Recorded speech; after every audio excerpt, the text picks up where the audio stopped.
जल्दी से जल्दी लाइव क्लास में जुड़ जाएं और अपने दोस्तों को भी जोड़ लें। और देखते हैं जो रसों का अपना पार्ट 7 है। इस पार्ट 7 में आज आपको या आप सबको जो रस पढ़ना है वो 9वें नंबर का रस पढ़ना है, क्योंकि पिछले वीडियो में हमने 8 रसों का अध्ययन किया था और आज जो हमें 9वां रस पढ़ना है वो है दोस्तों शांत रस। कौन सा है? शांत रस है दोस्तों। और आज शांत रस के बारे में चर्चा करेंगे। शांत रस होता क्या है और शांत रस की परिभाषा क्या है, स्थायी भाव क्या है। तो जो शांत रस है इसका जो स्थायी भाव है, स्थायी भाव ये दोस्तों क्या है? निर्वेद है। क्या है?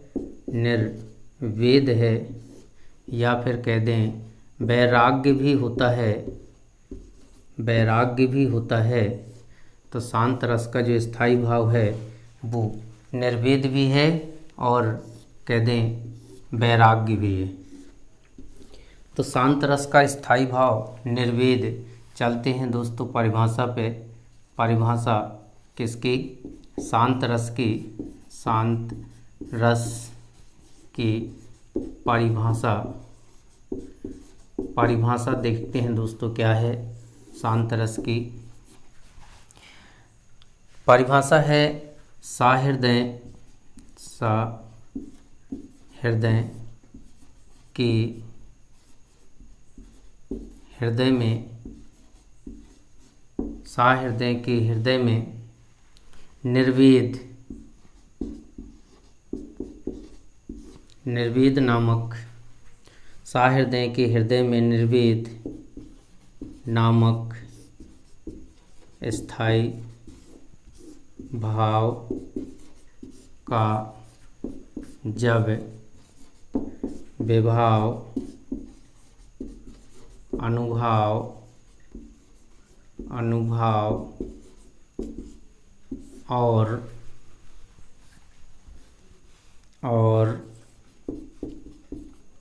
संचारी भाव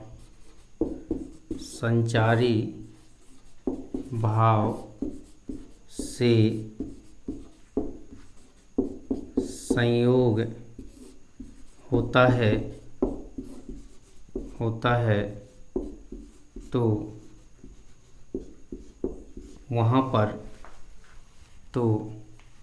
वहाँ पर शांत रस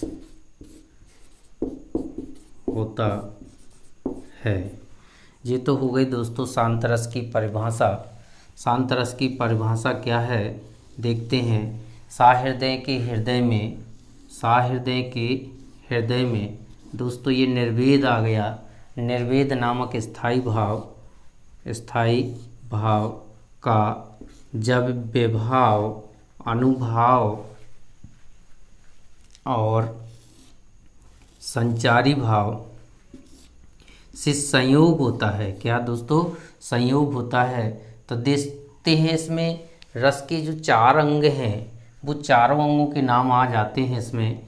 देखिए निर्वेद आया, स्थायी भाव, फिर इसके बाद विभाव आ गया, अनुभाव आ गया और ये संचारी भाव आया है। इन चारों अंगों का दोस्तों संयोग जहाँ पर होगा वहाँ पर कौन सा रस होगा? शांत रस होगा। शांत रस क्यों होगा दोस्तों? क्योंकि यहाँ देखते हैं हम जो स्थायी भाव है निर्वेद, वो किस रस का है? शांत रस का स्थायी भाव है। इसलिए लास्ट में जो रस बनेगा वो कौन सा होगा दोस्तों? वो भी शांत रस होगा। क्योंकि जिस रस का जो स्थायी भाव आप जोड़ेंगे वही लास्ट में क्या बनता है? रस बनता है। चलिए देखते हैं उदाहरण। शांत रस आपको शांति, मन को जो कह दें शांति मिलती है वो शांत रस से ही मिलती है।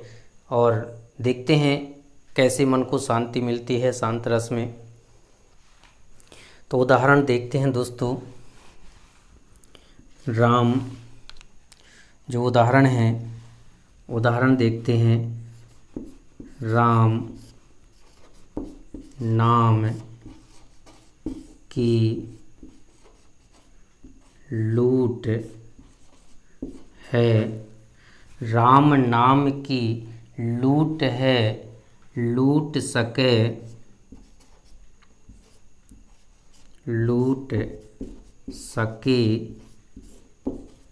तो लूट। क्या दोस्तों, राम नाम की लूट है, लूट सके तो लूट, अंतकाल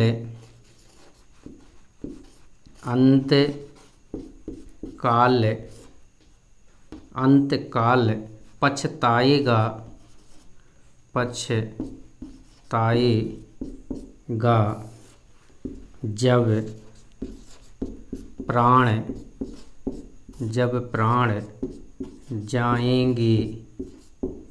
जब प्राण जाएंगे छूट। ईश्वर की भक्ति करने के लिए दोस्तों कहा गया है कि राम नाम की लूट है। किसकी लूट है दोस्तों? राम नाम की लूट है, और लूट सके तो लूट, अंतकाल पछताएगा, मतलब जीवन के अंत समय में पछताएगा जब प्राण जाएंगे छूट। इसलिए दोस्तों कहा गया है कि प्राण छूटने से पहले हमें राम नाम की भक्ति कर लेना चाहिए, अर्थात ईश्वर की भक्ति कर लेनी चाहिए दोस्तों, क्योंकि ईश्वर की भक्ति करने से मन को, अंतरात्मा को शांति मिलती है। दोस्तों जल्दी से जल्दी नोट कर लें और स्क्रीनशॉट ले लें। इसके बाद देखते हैं दूसरा उदाहरण शांत रस का।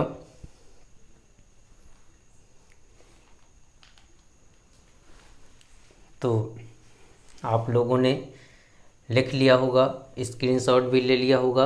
अब देखते हैं दूसरा उदाहरण जो शांत रस का है वो क्या है दोस्तों।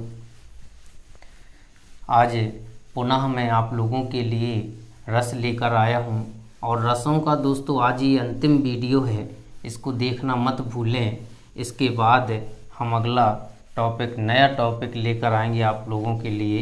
इसलिए आप सब लोग क्रमशः बारी बारी से कह दें, सारे जितने भी पार्ट हैं टॉपिक के, सारे पार्टों का अध्ययन करें, तब तो आप सबको आनंद की अनुभूति होगी। और दोस्तों एक बात और सुन लें कि ये सारी चीज़ें आपको क्रमशः कॉपी में लिखना है, जिससे आप लोगों के पास एक व्यवस्थित कह दें, क्रमबद्ध कह दें, एक नोट्स तैयार हो जाएगा।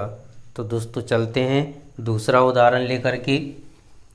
तो जो शांत रस है, इस शांत रस का जो दूसरा उदाहरण है, देखते हैं क्या है।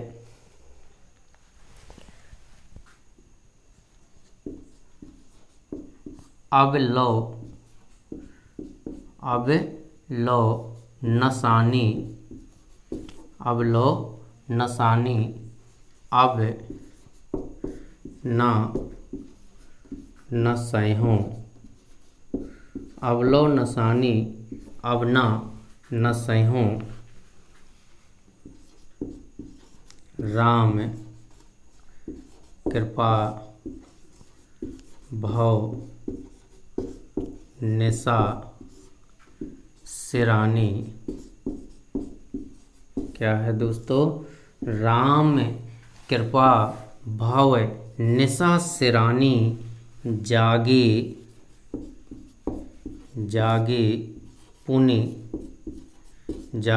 पुनि ना डसैहों। कितनी अच्छी पंक्तियां हैं दोस्तों शांत रस की, कि अबलो नसानी अब ना नसैहों, अबलो नसानी अब ना नसैहों, राम कृपा भव निशा सिरानी, जागे पुनि ना डसैहों। यहाँ पर अपने मन के लिए कहा गया है कि अबलो नसानी, हमारा मन जो था अभी तक इधर उधर व्यर्थ घूमता फिरता रहता था, लेकिन अब न नसें, अब मैं इसे कह दें अपने बस में रखूँगा, अब मैं इसे व्यर्थ नहीं घूमने दूंगा। राम कृपा भव निशा सिरानी, क्योंकि राम की कृपा हो गई है, और निशा मतलब रात्रि, सिरानी मतलब बीत गई है। तो राम की कृपा से ये अज्ञान रूपी जो रात्रि थी वो बीत गई है। जागे मैं जाग गया हूँ, पुनि यानी पुनः, ना यानी नहीं, और डसई हूँ मतलब कहते हैं बिछाऊँगा। अर्थात अज्ञानता से दूर अब मैं ज्ञान की ओर बढ़ गया हूँ। अब मैं पुनः अज्ञानता में प्रवेश नहीं करूँगा, या कह दें अज्ञान रूपी अंधेरा दूर हो गया है और ज्ञान की ज्योति जागृत हो गई है दोस्तों। इसलिए अब मैं पुनः अज्ञान रूपी अंधेरे में प्रवेश नहीं करूँगा। ये तुलसीदास जी ने ऐसी पंक्तियाँ लिखी हैं। तो जल्दी से जल्दी नोट कर लें दोस्तों, और इसके बाद फिर देखते हैं अगला रस कौन सा है हमारा। 10वें रस के रूप में किस रस को मान्यता दी गई है, ये आप लोगों को पता है कि 10वां रस कौन सा है। और जो 10वां रस है दोस्तों वो है वात्सल रस। कौन सा रस है? वात्सल रस है। तो आप लोगों ने दूसरा उदाहरण भी लिख लिया होगा। अब मैं इसको मिटा रहा हूँ और देखते हैं अगला 10वां रस कौन सा है। जो वात्सल रस है दोस्तों, उस वात्सल रस को 10वें रस के रूप में मान्यता दी गई है। कौन सा रस है? 10वां, और नाम क्या है? वात्सल्य है दोस्तों, वात्सल्य रस है। कौन सा रस? वात्सल्य रस। किस नंबर का है? 10वें नंबर का है। और इसका स्थायी भाव क्या होता है? स्थायी भाव क्या होता है दोस्तों? यहाँ भी स्थायी भाव रति है, लेकिन ये रति कैसी है? ये रति संतान विषयक है। संतान विषयक रति। कौन सी रति है दोस्तों? संतान विषयक रति है। मतलब संतान के प्रति जो प्रेम का भाव उत्पन्न होता है। किसके प्रति? संतान के प्रति जो स्नेह का भाव उत्पन्न होता है, या कह दें संतान के प्रति जो प्रेम का भाव उत्पन्न होता है, वहाँ पर क्या होता है दोस्तों? वात्सल्य रस होता है।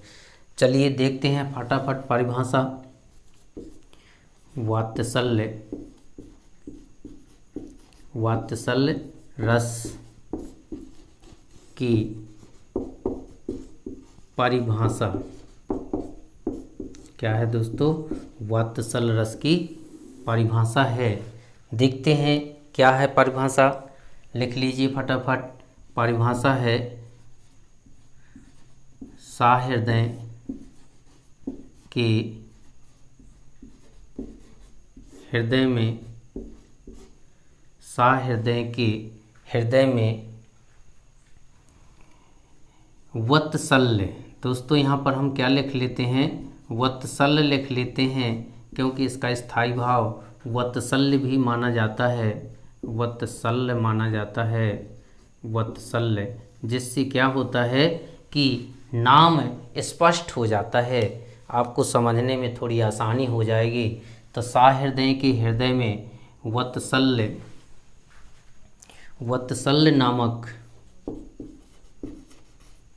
स्थायी भाव का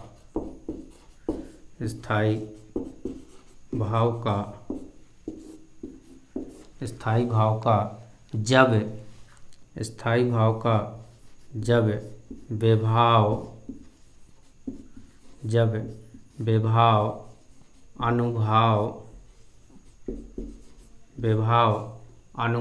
विभाव अनुभाव और संचारी भाव।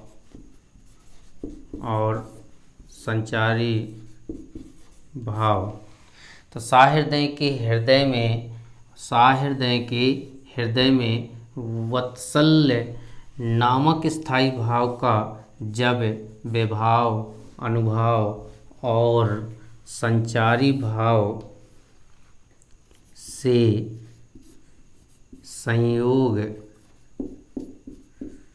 संयोग होता है, तो वहाँ पर कौन सा रस होता है दोस्तों? वहाँ पर वात्सल रस होता है। कौन सा? वात्सल रस होता है। या फिर कह दें दोस्तों, इसकी सीधी सीधी परिभाषा लिख दें कि जहाँ माता और पिता का अपनी संतान के प्रति या कह दें स्नेह रति का भाव उत्पन्न होता है, वहाँ पर कौन सा रस होता है दोस्तों? तो वात्सल रस होता है, क्योंकि इसमें माता पिता का अपने संतान के प्रति प्रेम जो होता है वही वात्सल रस कहलाता है। चलिए देखते हैं उदाहरण, जल्दी से नोट कर लीजिए परिभाषा और उसके बाद उदाहरण पर चर्चा करते हैं।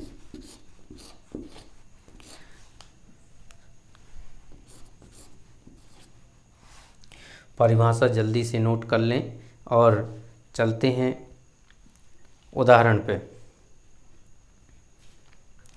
उदाहरण है दोस्तों, मैया कबहीं बढ़ेगी, मैया कबहीं बढ़ेगी चोटी। क्या दोस्तों? मैया कबहीं बढ़ेगी चोटी। बालक कृष्ण ने माता यशोदा से कहा है कि मैया यानी माँ कबहीं मतलब कब बढ़ेगी चोटी, मेरी जो चोटी है वो कब बढ़ेगी। और फिर आगे क्या कहा उनने? कितनी बार मुही, कितनी बार मुही दूध, कितनी बार मुही दूध पीवत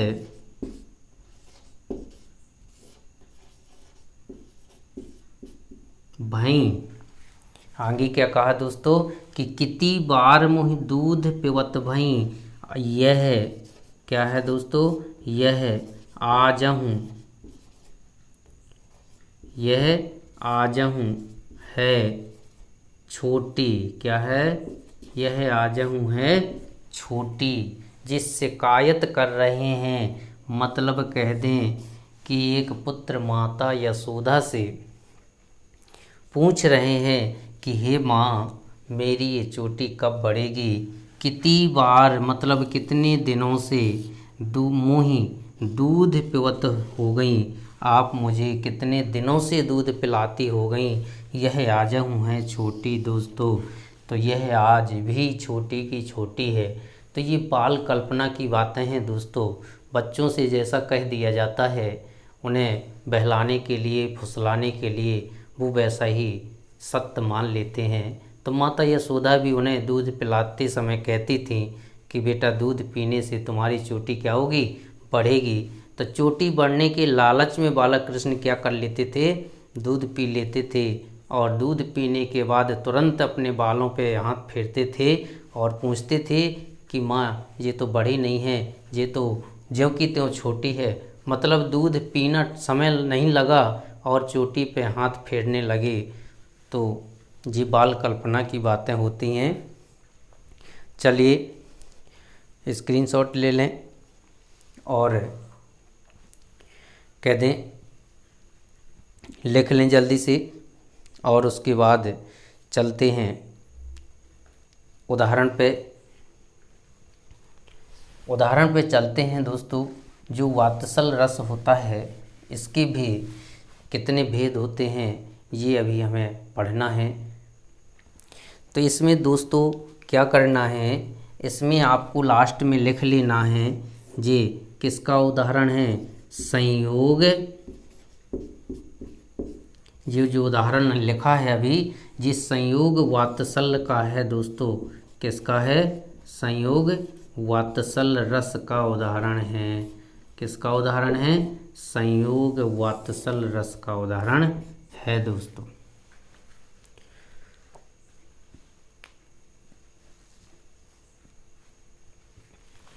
चलते हैं इसके बाद इसके जो भेद हैं वात्सल रस के, वात्सल रस के जो भेद हैं दोस्तों, भेदों पे चलते हैं। कितने भेद हैं और कौन कौन से भेद हैं, जल्दी से नोट कर लेते हैं।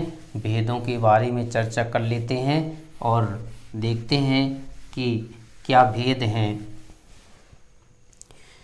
तो ये उदाहरण लिखा हुआ है आपका दोस्तों। इस उदाहरण को आप नंबर 1 देंगे, क्योंकि ये किसका उदाहरण है दोस्तों, संयोग श्रृंगार रस का है। तो देखते हैं आगे क्या है। वात्सल रस के कितने भेद होते हैं, 2 भेद होते हैं। कितने, 2 भेद होते हैं दोस्तों। कितने भेद होते हैं, जो वात्सल रस है इसके कितने भेद होते हैं, तो 2 भेद होते हैं। कौन कौन से देखते हैं। नंबर 1 संयोग वात्सल्य। कौन सा दोस्तों, संयोग वात्सल रस होता है एक। और जो दूसरा है दोस्तों वो है वियोग वात्सल्य रस। तो आप लोग समझ गए होंगे कि ये संयोग और वियोग क्या होते हैं, क्योंकि अभी मैंने सबसे कहते पहले आपको दूसरी वीडियो में ये बताया था। एक श्रृंगार रस होता है और उसके भी 2 भेद होते हैं। सही है। एक आप लोगों ने क्या पढ़ा था, एक वीडियो जो दूसरे नंबर का वीडियो था दोस्तों, उसमें आप लोगों ने श्रृंगार रस पढ़ा था। और उस श्रृंगार रस में जो अपन ने अध्ययन किया था वो था दोस्तों संयोग श्रृंगार रस और वियोग श्रृंगार रस। लेकिन उसी का कहते हैं एक दूसरा रूप यहाँ हमें देखने को मिल रहा है, और वो कौन सा है दोस्तों, संयोग वात्सल है और वियोग वात्सल है। तो यहाँ पर क्या होगा दोस्तों, संयोग जो वात्सल है इसमें क्या होता है, माता पिता से पुत्र का क्या होता है दोस्तों, मिलन होता है। संयोग श्रृंगार में क्या होता है, माता पिता से पुत्र का मिलन होता है, या कह दें संयोग होता है। आपको समझ में आ गई होगी बात। तो जहाँ पर माता पिता से पुत्र का क्या होता है, संयोग होता है, मिलन होता है, वहाँ पर संयोग वात्सल होता है। और वियोग वात्सल क्या होता है, जहाँ पर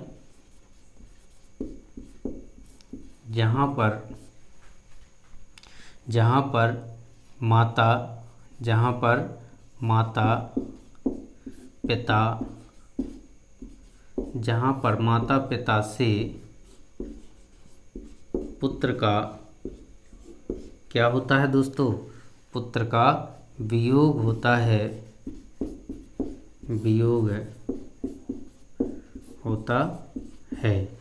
तो जहाँ पर माता पिता से कहते हैं पुत्र का वियोग होता है, वहाँ पर वियोग श्रृंगार रस होता है। और जहाँ पर माता पिता से पुत्र का मिलन होता है, वहाँ पर दोस्तों संयोग वात्सल होता है। तो वियोग वात्सल रस और संयोग वात्सल रस। तो यहाँ मैंने जो उदाहरण दिया देखो दोस्तों, मैया कबहि बढ़ेगी चोटी और कितनी बार मुँह दूध पिवत भई, यह आजहूँ है छोटी। ये संयोग वात्सल का या वियोग वात्सल का उदाहरण आपको पता करना है, तो ये आपको स्पष्ट पता चलता होगा कि माँ से पुत्र का क्या हो रहा है, संयोग हो रहा है दोस्तों। अब चलते हैं वियोग श्रृंगार रस का जो उदाहरण है वो और देख लेते हैं क्या है। और दोस्तों जल्दी से जल्दी आप इस प्रकारों को नोट कर लें और इसके बाद उदाहरण देखते हैं क्या है। तो जो उदाहरण है दोस्तों, वियोग श्रृंगार रस का उदाहरण है दोस्तों क्या है, तो इसमें संदेश भेजा गया है। क्या भेजा गया है, संदेश भेजा गया है तो संदेशो किससे? देवकी, संदेशो देवकी सो कहियो, संदेशो देवकी सो कहियो। क्या है? संदेशो देवकी सो कहियो। जी, संदेश भेजा गया है और कहा गया है कि किससे कह देना दोस्तों? देवकी से कह देना। तो संदेशो देवकी सो कहियो। अब संदेश किसने भेजा था और क्या था? संदेश देखते हैं दोस्तों। हाँ तो धाय तिहारे सुत की, क्या कहा गया है कि संदेशो देवकी सो कहियो, मतलब मेरा ये संदेश ले जाकर देवकी से कह देना। संदेश क्या था कि हो तो धाय तिहारी सुत की, धाय मतलब सौतेली माँ, पालन पोषण करने वाली माँ। तब बालक कृष्ण को जन्म दिया था देवकी ने, लेकिन पालन पोषण किसने किया था दोस्तों? यशोदा ने किया था। तो ये संदेश किसका है? यशोदा से है, यशोदा का है। और ये यशोदा ने राहगीर से संदेश भिजवाया था और राहगीर का नाम क्या था दोस्तों? उद्धव था। क्या नाम था? राहगीर का नाम क्या था? उद्धव था। और उद्धव से संदेश भेजा था। किसने भेजा था संदेश? माता यशोदा ने। किसने? यशोदा ने संदेश भेजा था। और किसके लिए भेजा था? देवकी के लिए। क्योंकि देखें यहाँ पर क्या हुआ कि कृष्ण का व्रत छोड़कर मथुरा चले जाना, मतलब जो माता यशोदा है उन्हें अपने पुत्र के वियोग का दुख होता है। तो संदेशो देवकी सो कहियो, हव तो धाय तिहारी सुत की, मया करत ही रहियो, मया करत ही रहियो। जी, किसने भेजा संदेश? माता यशोदा ने भेजा।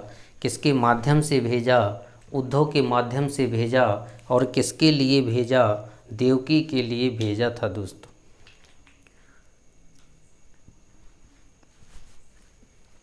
तो जल्दी से जल्दी दोस्तों नोट कर लें और स्क्रीनशॉट ले लें और उसके बाद फिर देखते हैं क्या है।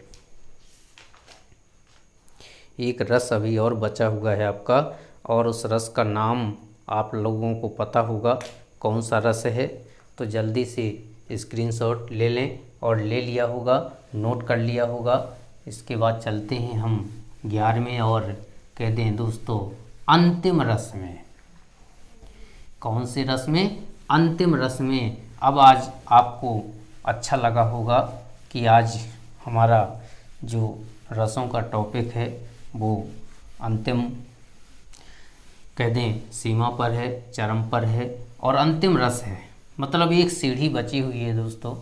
और इस प्रकार हमने क्या कर ली? रसों की 11 सीढ़ियाँ पार कर ली। तो 11वां जो रस है वो कौन सा रस है? भक्ति रस है दोस्तों। कौन सा रस है? भक्ति रस है। और इसमें जो स्थाई भाव है, स्थाई भाव क्या है? स्थाई जो भाव है दोस्तों वो कह दें किसका है? भगवद विषयक रति। क्या है? भगवत विषयक रति है दोस्तों। यानी यहाँ भी प्रेम है। क्या है दोस्तों? यहाँ भी प्रेम है, लेकिन प्रेम किसके प्रति है? ये जो प्रेम है किसके प्रति है? ईश्वर के प्रति है दोस्तों। ये जो प्रेम है किसके प्रति है? ईश्वर के प्रति है। और इसलिए नाम दिया गया है भागवत। यहाँ पर द है, अब व्यंजन संधि में क्या होता है? द ता में चला जाता है। तो भाग्यवत हो जाएगा दोस्तों। तो चलते हैं परिभाषा में। तो इसकी जो परिभाषा होगी, परिभाषा सीधा सीधा कह दें कि जहाँ पर परमात्मा ईश्वर की भक्ति या कह दें उनकी आराधना, आरती, भजन आदि का वर्णन होता है दोस्तों, वहाँ पर क्या होगा? भक्ति रस होगा। क्योंकि भक्ति रस है और ईश्वर, इसमें ईश्वर की भक्ति होती है, ईश्वर की भक्ति करनी होती है। तो दोस्तों हम आरती करते हैं, भजन गाते हैं भगवान के, तो वही तो कह दें ईश्वर की भक्ति है। और जहाँ पर ईश्वर की भक्ति होगी, भक्ति का भाव होगा, वहाँ पर हमें कौन सा रस मिलेगा? भक्ति रस मिलेगा दोस्तों। तो देखते हैं परिभाषा क्या है। सहृदय, सहृदय के, सहृदय के हृदय में, हृदय में ईश्वर के प्रति, क्या लिख दें? ईश्वर, ईश्वर के प्रति प्रेम। सहृदय के हृदय में ईश्वर के प्रति प्रेम, क्या लिख दिया हमने? ईश्वर के प्रति प्रेम नामक, ईश्वर के प्रति प्रेम नामक स्थायी भाव, स्थायी भाव का जब विभाव, जब विभाव, अनुभाव, जब विभाव, अनुभाव और संचारी, और संचारी भाव, संचारी भाव से क्या होता है? से संयोग होता है, संयोग होता है। तो वहाँ पर क्या होता है? भक्ति रस होता है दोस्तों, भक्ति रस होता है। चलते हैं भक्ति रस का उदाहरण क्या है और देखते हैं ईश्वर की भक्ति में आपका कितना मन लगता है, ईश्वर की भक्ति में आपका कितना मन लगता है। देखते हैं ईश्वर की भक्ति करते भी हैं या नहीं करते। आपको उदाहरण, यदि ईश्वर की भक्ति करते हैं तो निश्चित है आपको उदाहरण याद होंगे दोस्तों।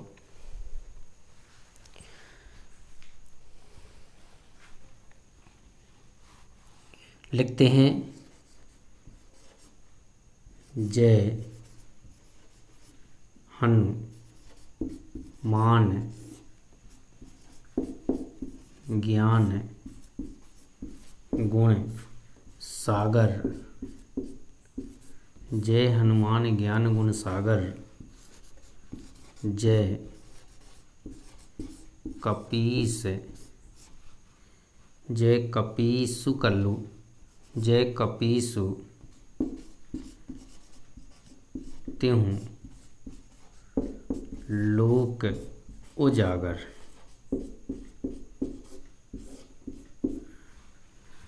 लोक उजागर। जय हनुमान ज्ञान गुण सागर, जय कपीस त्यों लोक उजागर। चलते हैं अब इसके बाद दूसरा उदाहरण देखते हैं।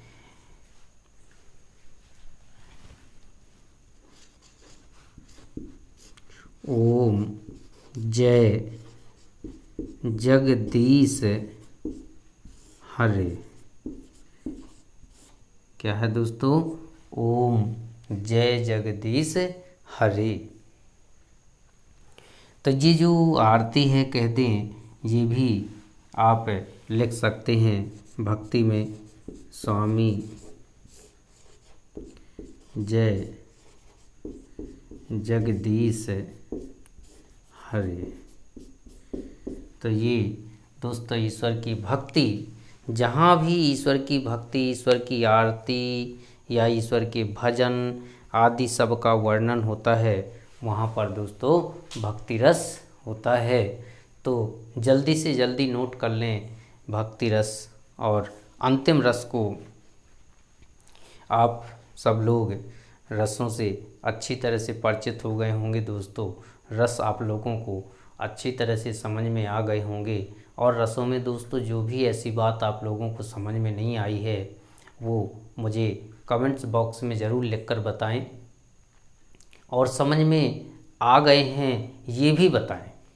अगर नहीं आए हैं तो भी आपको लिखकर बताना है, और आ गए हैं तो भी आपको लिखकर बताना है, जिससे मैं अपने आप को समझूंगा कि यदि आप लोगों को समझ में आ गए हैं तो मेरा पढ़ाना सार्थक हुआ दोस्तों। अगर नहीं आए हैं तो फिर मैं आपको दोबारा समझाने का प्रयास करूंगा, और कौन सी चीज़ समझ में नहीं आई है ये भी आप लोगों को कमेंट्स बॉक्स पे लिखकर बताना है। और दोस्तों ध्यान रहे कि ये रस आपके पूरे हो चुके हैं। अब इसके बाद आपको अगला टॉपिक मिलने वाला है, तो रसों को जल्दी से जल्दी अपना फेयर कॉपी में नोट कर लें। सातों पार्ट जो आपके रस के हैं उन सब को देख लें, और इसके बाद अगले वीडियो, अगले कह दें कि टॉपिक का इंतज़ार करें, और अगला टॉपिक आपका कह दें अच्छा होगा। और वो टॉपिक मैं बताए दे रहा हूँ आपको, अलंकारों का होगा दोस्तों। किसका होगा? अलंकारों का होगा। और मैं अगले वीडियो में आपको आपके सामने अलंकार लेकर आऊँगा, और तब तक के लिए अनुमति दें। जय हिंद, जय भारत दोस्तों।